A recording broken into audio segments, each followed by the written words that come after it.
हमारा वर्ड है इम्परवियस, जिसका अर्थ होता है अपारगम्य, जिसे पार नहीं किया जा सकता है। और इसके सिनोनिम्स क्या है?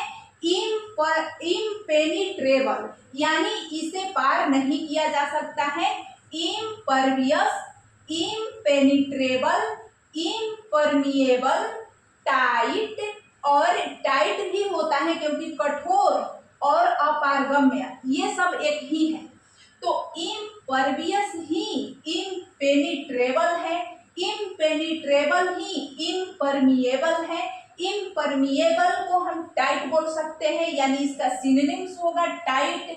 इम्पॉसिबल बोल सकते हैं, एयर टाइट बोल सकते हैं, और अनयील्डिंग बोल सकते हैं, जो न झुकने वाला हो, जो कड़ा हो, जो तनकर खड़ा हो, तो भले ही वो मर जाएगा लेकिन झुकेगा नहीं, मतलब वो अनयील्डिंग टाइप के व्यक्ति हैं जिसे झुकाया नहीं जा सकता।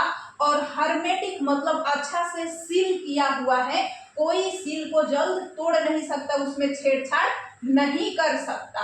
तो जो बहुत कठोर है, जिसे इस पार से उस पार नहीं किया जा सकता, जिसे जो पारगम्य नहीं है, जिसमें छेड़छाड़ नहीं किया जा सकता, जो जल्दी झुके नहीं, जो टाइट हो, ये होता है इम्परवियस। और इम्परवियस का सिनोनिम्स।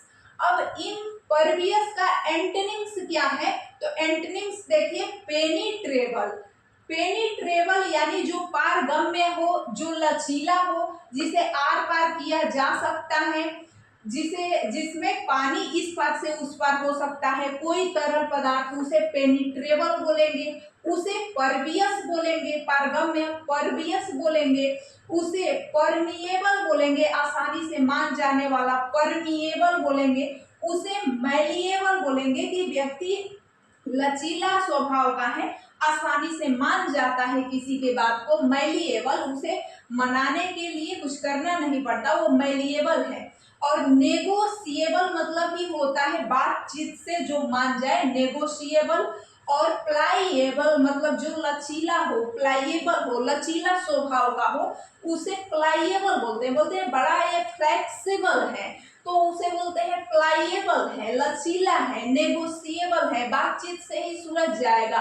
मैलिएबल है मतलब बहुत ही नर्म स्वभाव का है। और परमिएबल है मतलब आर पार हो सकता है, छेड़छाड़ हो सकता है। और परवियस है मतलब पारगम्य है, कुछ भी इस पार से उस पार हो सकता है। और पेनिट्रेबल है, यानी कि ये पेनिट्रेबल है। पेनिट्रेबल है मतलब कि ये पारगम्य है। पेनिट्रेबल है, पारगम्य है, इधर से उधर देखा जा सकता है। पेनिट्रेबल,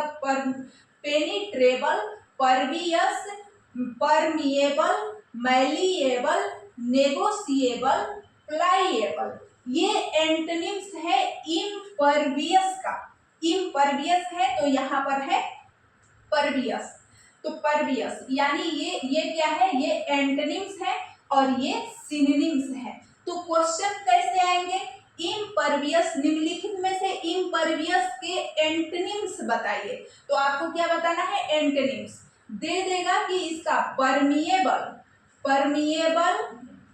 और मैलिएबल, नेगोशिएबल और प्लाइएबल, तो इनमें से सभी होगा। लेकिन अगर दे देगा इम्परवियस का एंटोनिम, सिनोनिम्स बताइए, तो सिनोनिम्स अगर दे दे टाइट, इम्पॉसिबल, एयर टाइट और अनयील्डिंग, तो इनमें से सभी होगा। लेकिन अगर यहाँ पर कोई यहाँ से उठा ले इम्परमिएबल का एंटोनिम्स बताइए और दे देता है tight, impossible, air tight, unyielding, तो इनमें से कोई नहीं होगा, क्योंकि ये सब तो इसके सिनोनिम्स है ना। पूछ क्या रहा है? इसके एंटोनिम्स। तो इम्परमिएबल का एंटोनिम्स यहाँ से होगा परवियस, परमिएबल, मैलिएबल, नेगोशिएबल। तो ये आपको याद रखना चाहिए ना, सिनोनिम्स और एंटोनिम्स। तो ऐसे क्वेश्चन आएंगे और ये सभी एग्जाम्स के लिए है, चाहे वह एसएससी हो, बैंकिंग हो, या कोई यूपीएससी या अन्य एग्जाम जिसमें आपका सिनोनिम्स, एंटोनिम्स और वोकेब्युलरी से आता है सवाल, तो उन सब के लिए है। ये बात आपको ध्यान में रखना है।